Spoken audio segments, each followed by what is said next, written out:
At the ITS America Conference and Expo 2023, the intelligent transportation community gathers at the Gaylord Texan Resort in Grapevine, Texas, to discuss the latest innovation and research in intelligent transportation systems. The conference explores a wide range of topics from connected vehicles and big data to road safety, more sustainable transport, and equitable transportation for all. And ITS TV is right here to show you the future of safer, greener, smarter transportation. We speak to ITS America President Laura Chace about the impact of transportation technologies on people's lives. We learn more about sustainable transport solutions on a local level. The Caltrans Secretary explains the importance of equity for all in transportation.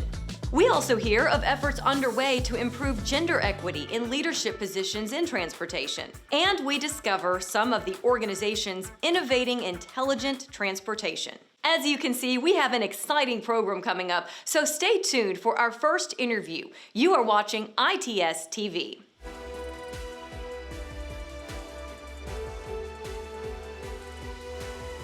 Joining us now is Laura Chace, as she is the president and CEO of ITS America. It's good to see you. Thank you for having me. It's great to be here. Amazing Congress so far, getting some great feedback from people.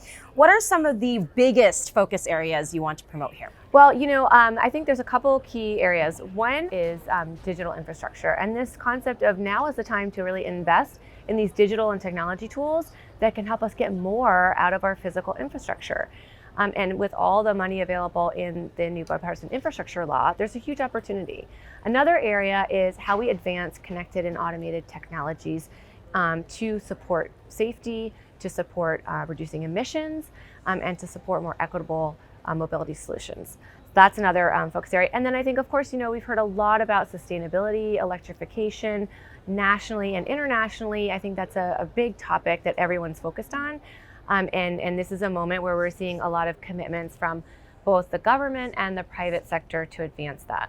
Yeah, we've talked a lot with some other delegates about how important it is to have the regulatory process and infrastructure in place to get a lot of these innovations going. And also the disconnect with the average person, maybe the communication out there. Yeah. Tell us what ITS America is doing to kind of bridge that gap.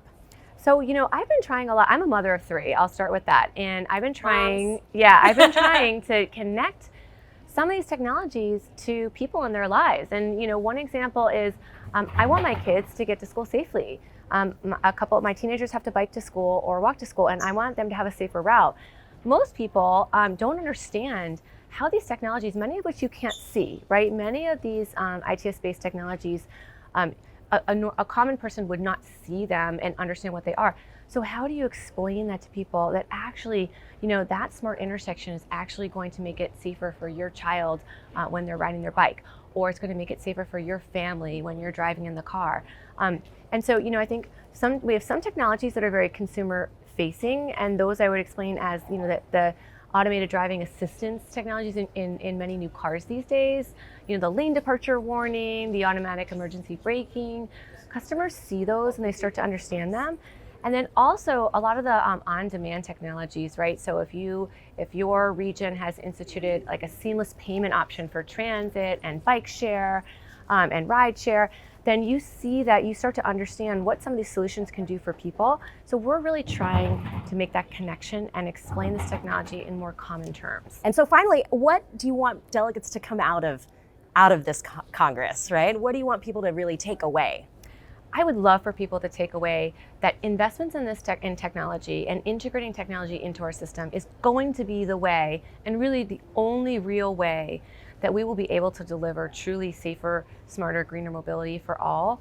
At the end of the day, we need to make sure that all of our infrastructure assets we have are nimble and dynamic and prepared for the future, and technology allows us to do that. So we can actually connect more people to jobs and healthcare and education and opportunity through the use of technology and leveraging these tools. And that's what I hope people will come away from this with. Wonderful. And I'm already seeing all the amazing innovations happening on the floor in the conference sessions. So congratulations. Looking forward to seeing what the rest of the week holds. Thank you. Thank you so much.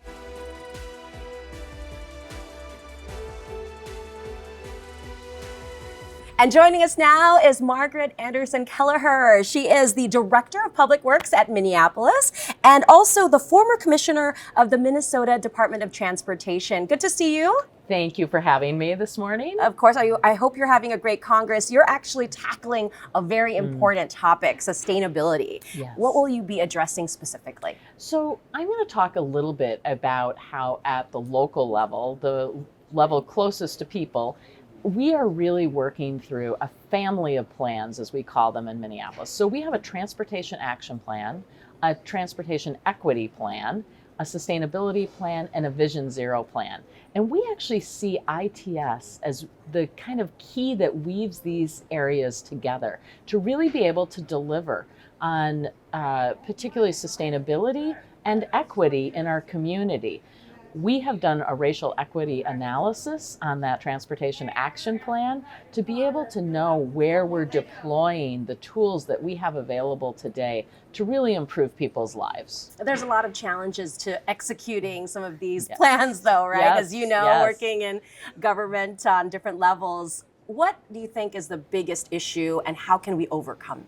Yeah, well, I think that we've had a lot of progress this year on one of the biggest issues, but we're not through this, which is actually the resource issues. So, for example, in Minneapolis, we have 800 intersections that are signalized in some way, and 200 of those now have sort of smart signaling on them.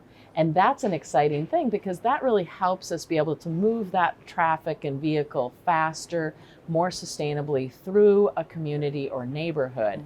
But the hardest part of that is we're also on a fiscally constrained plan over 20 years. And so we're really looking for ways to maximize here in the US, the federal monies coming through that will be able to deliver on the plan. I know there were also some issues with maybe having the regulatory framework in place and some of that infrastructure. Are we moving in the right direction? Are you seeing that change and open up, not just in your area, but across the country? Yeah, I see that in Minneapolis itself, people are pretty open. The policy leaders are pretty open to the use of technology to advance the goals that we have, goals of sustainability, of equity. That's key. Now, I will say that sometimes at the state level, when I was Commissioner of Transportation, you would see that we could bump up against, maybe old sections of the law that we're not allowing for as much experimentation. And I say that, you need to run pilots and experiments to be able to see how things are going and then be able to implement from there. And sometimes we'd run into some roadblocks of that, which could be really a problem. Yeah, and so finally, some best practices that people can come away with from your session and just in general going forward.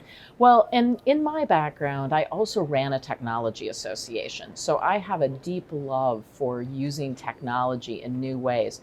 But in my role as Public Works Director, it's not to use technology just for technology's sake. It's really towards these larger goals, the larger goals of having a more sustainable, lower emission community, to be able to help people see. We have a goal to move 3 out of 5 trips that people make in a week into walking, biking, scooting, being able to take transit. All of those things come because we're able to use better technology, things like signal prioritization for buses.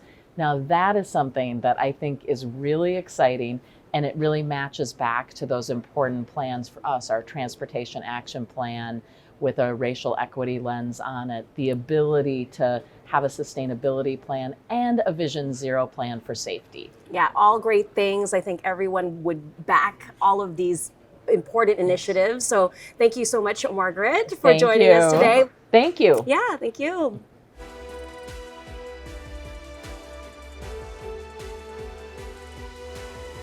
Innovation is at the forefront of intelligent transportation. Systems and organizations around the world are working hard to make transportation more sustainable and equitable for all. Let's take a closer look at some of the fascinating research happening both locally and internationally. When COVID hit, our transit operators saw a massive loss. The Metropolitan Transportation Commission partnered with the transit agencies then to ask the question, how might we come back better? We wanted to focus on three major issues: helping our transit operators build back the service levels needed. The second was to think about returning service in a way that best served the customer. The third was really centered around equity. Programs like Clipper Start, I've seen just a lot more people that previously couldn't afford to ride transit or drive now have so much more mobility options, which really unlocks the world. It was really about identifying a common mission at a time of a common crisis and thinking through how we could best work together to serve the people who need us.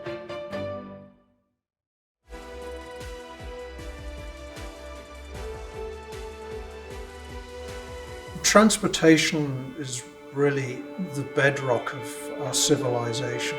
This program is very much about the optimal mix of technological intelligence and human intelligence. We believe that we have to look at transportation from a systems and holistic point of view. One of the things that we realized as this program took shape was a very interesting intersection between what I call things that move, which is transportation, and things that don't, which is our built environment. The way our departments work together is very much based on the studio practice of the students. So they might take on topics like desired futures. What could an equitable, sustainable future look like? And how do you design for that? It was my belief that the world needed designers with a somewhat different set of skills, if you like, to help industry navigate.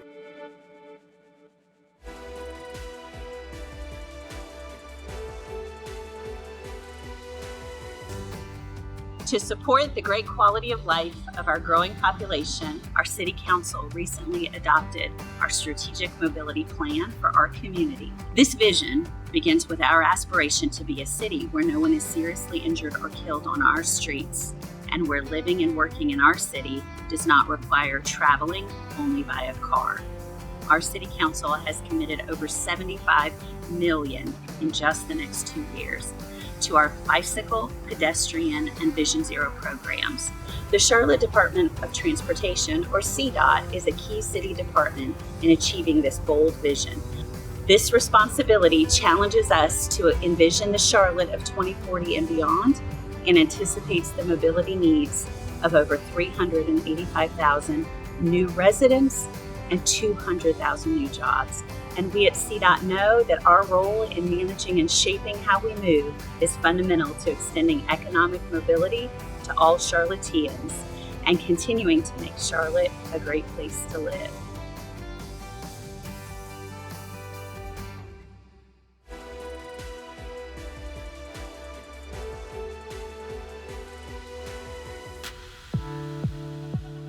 The Center for Advanced Transportation Mobility is one of only 2 university transportation centers that's funded by the United States Department of Transportation that is housed in a historically Black college or university. The other uniqueness is our focus on disenfranchised populations. We hope to improve people's lives in the center by making transportation more equitable for all. So by doing so, we will improve the quality of life for individuals because they will have access to the healthcare, the education, as well as the jobs that they need in order to survive and live well in our society. We have projects that are centered around our vulnerable road user population, as well as for emergency conditions. We currently have some projects that are looking at pedestrian safety. We also have projects that are looking at connected and autonomous vehicle technologies.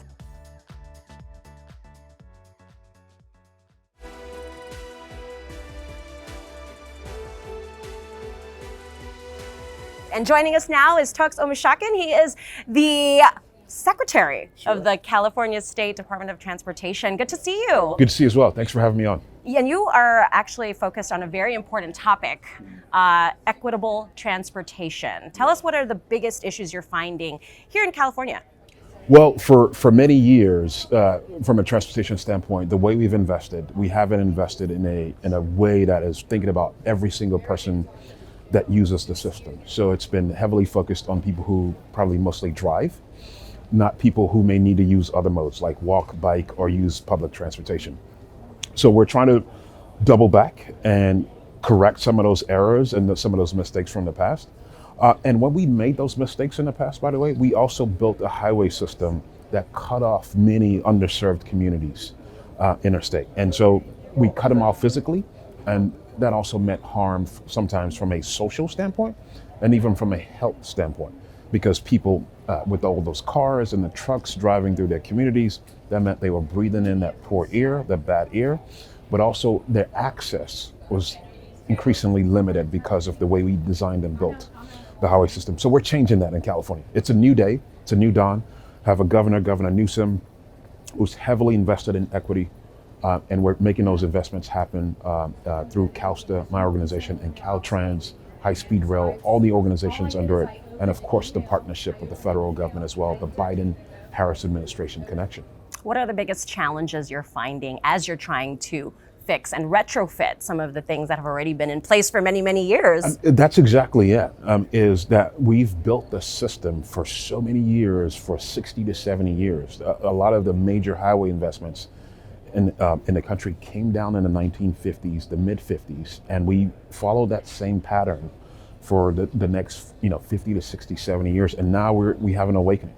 There's a bit of a renaissance in our industry. We now understand that what our jobs ultimately is to help people across the board. Not how do you help cars get from one destination to the next destination as quickly as possible, but how do you help people get from one place to the next as safely as possible.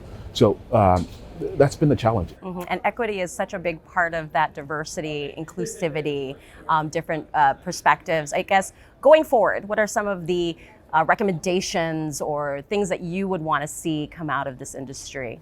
Well, I think the important thing right now is that we're having the right conversations. And those conversations are going from a lot of talk to finally policy and regulation. And from that to resources, meaning dollars, are being put in place to ultimately to implement a lot of the ideas. A few years ago, it was kind of taboo, to be honest with you, to talk about how we've made some poor decisions from a transportation standpoint when it comes to equity. But now that has completely changed. Most people in leadership or middle management or lower level, entry level in our business, they believe in this, they're on board. So it's leading to policy, it's leading to investment. Governor Newsom recently put in place a $47 billion multi-year transportation budget. Outside of the gas tax that we traditionally get, an additional $47 billion. And in doing that, in spending that money, we need to be wise to make sure that we're doing that work through an equity lens for all people at all levels, all genders, all economic status, this economic status that they may be on. So it's an exciting time, probably the most exciting time in the history of the transportation and technology profession. Very good, and we're looking forward to seeing what comes out of Caltrans. Thank you so much, Toks. Good to see you. Absolutely, good to see you as well. Thanks for having us on.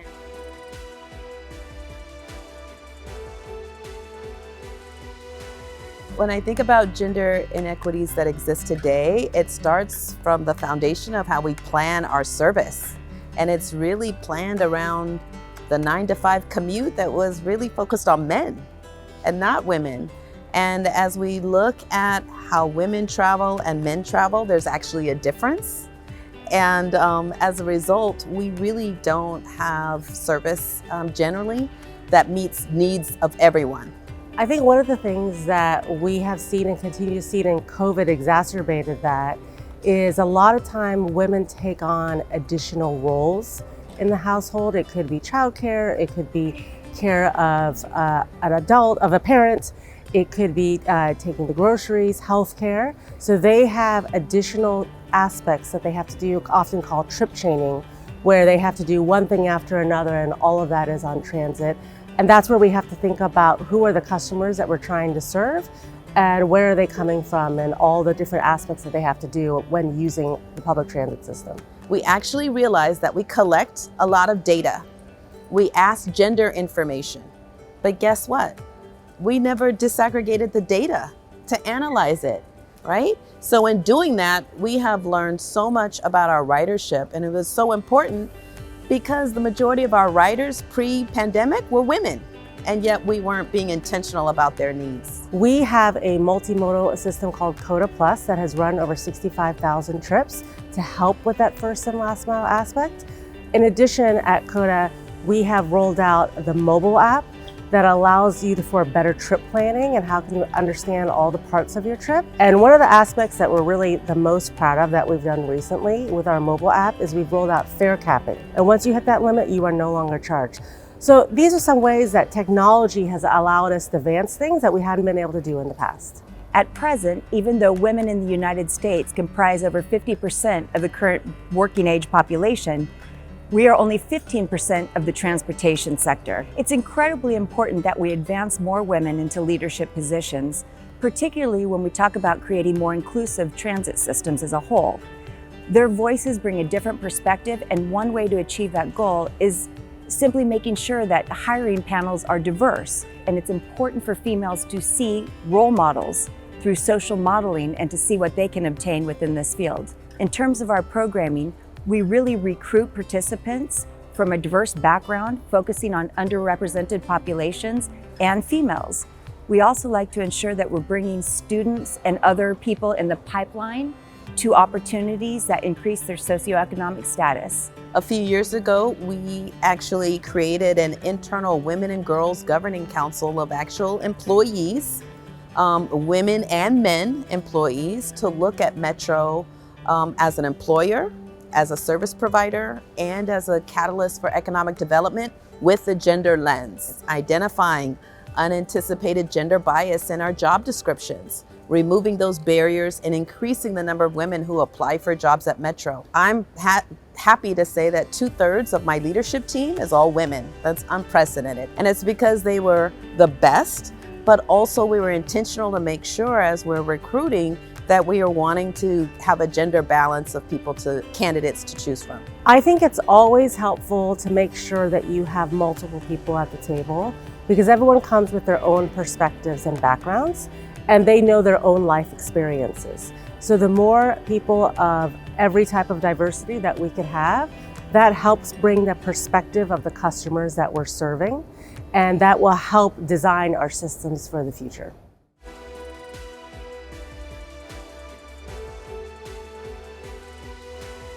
On ITS TV, we feature creative, innovative, and forward-thinking organizations from around the world that help propel intelligent transportation systems into the future. Let's take another look at some of these organizations.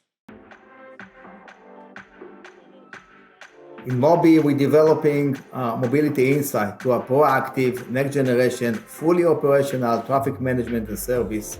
I've been incredibly impressed by the solution that Mobi has created, Mobility Insight, for the traffic engineering and decision support market. Operating traffic management centers is a huge job that can have deep impact on the quality of life within a city or maybe even a region. Managers must develop the best responses to changing operating conditions. The decisions affect traffic, transportation, and the mobility of entire regions. Given this, they need more than the basics. They need Mobi TMAS. It delivers policy-driven and also technical operations support, improving decision-making for both technical people and for policymakers. If you like, it's a bridge between policymaking and operations. It's a dramatic improvement in situational awareness because of the ability to fuse data from multiple sources and be able to understand exactly what's going on, what's likely to happen next, and what to do about it.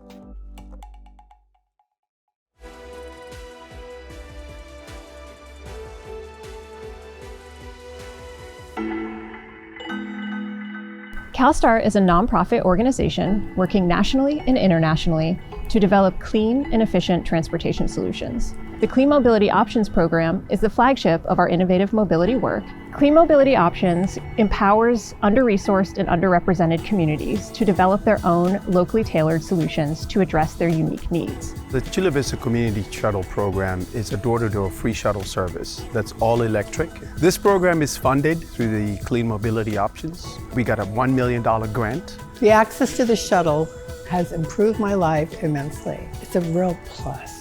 This is a very exciting time to be working in clean mobility. The future of mobility is one that is safer for its users, is affordable, is equitable in its access, and reduces transportation emissions.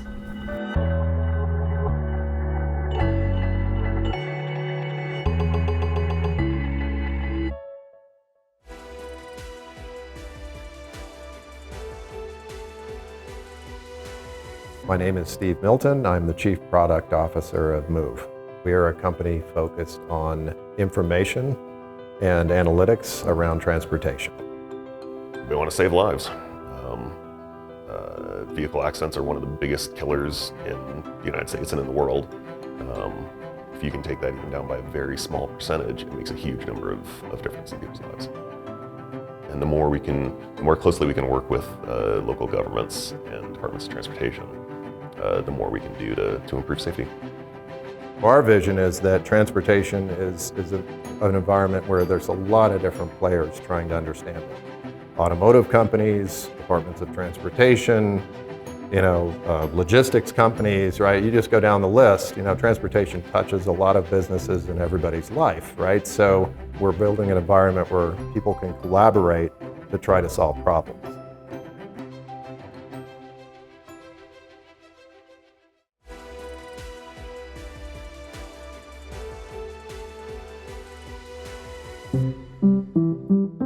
埼玉工業大学ではジョイスティックカーというのを作りました。ジョイスティックカーというのは高度な障害者の方がジョイスティックを使って運転できるようなシステムでございます。This is a joystick drive car system. Left and right action enables the steering wheel to rotate, and the back and forth direction operation enables the gas pedal and brake pedal. ずっと運転するのが夢だったので、自由なタイミングで一人で出かけることができるので、生活は大きく変わりました。そのジョイスティックベースの車を自動運転にする仕組みを開発し、そのシステムをいわゆる路線バスの渋沢栄一論語の里循環バスに実装することができました。最近は世界初となる水陸両用バスの自動運転化の開発に取り組んでいます。湖というのは残念ながらものすごく流木があることがございまして、流木っていうのはソナーで見ようと思っても水の表面なもんですからなかなかうまく見えない。そういうところで、見えないものをどう見えるようにしていくのかとか、全てがチャレンジなんですけれども、夢のある乗り物がこれで実現できればいいなというふうに思っています。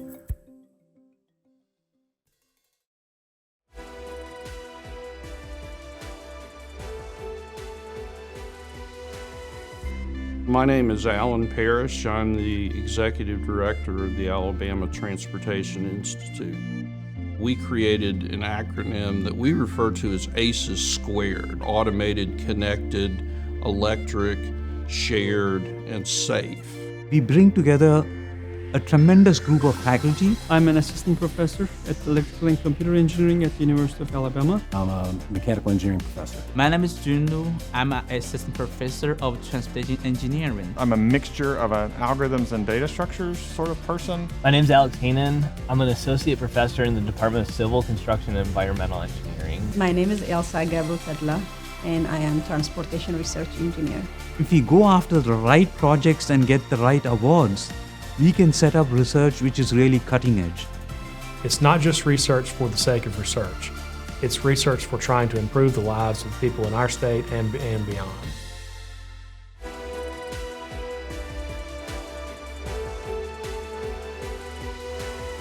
That's it from us here at ITS TV from the ITS America Conference and Expo 2023. You can catch anything that you've missed online on the ITS America website, on YouTube, and social media. Thank you for watching. We will see you next year.